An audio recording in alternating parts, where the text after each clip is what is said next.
سینەما و شوناس کتێبێکی نوێی هەوراز محەممەدا ناوەندی چاپ و بڵاوکردنەوەی غەزەلنووس چاپی کردووە.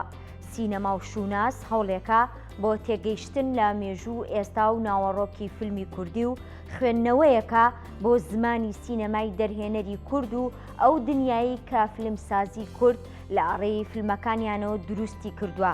کتێبەکە توێژینەوەیەکی کۆمەڵناسیە لەبارەی شوناسی کۆمەڵایەتی تاکی کورد لە ناو فیلمی کوردیدا.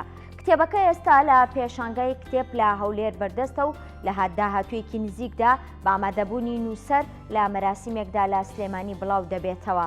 ئەم توێژینەوەیە هەوڵێکی زانستی و ڕێگەیەکە بۆ دۆزینەوەی ئەو هێلانەی کە دەمانگەێنێت بە وەڵامی ئەو پرسیارەی شوناسی کۆمەڵایەتی کورد چییە و چۆن لە سینەمای کوردیدا دەرکەوتووە، بە تێگەیشتن لە تیۆریەکانی شوناسی کۆمەڵایەتی و هاوتاکردنی لەگەڵ دۆخی تاک لە کۆمەڵگەی کوردیدا و دوجاریش لەو ڕێگەیەوە خوێندنەوە بۆ فیلمەکان بۆمان دەردەکەوێت شوناس و کەسێتی کۆمەڵایەتی کورد چۆنە و چییە.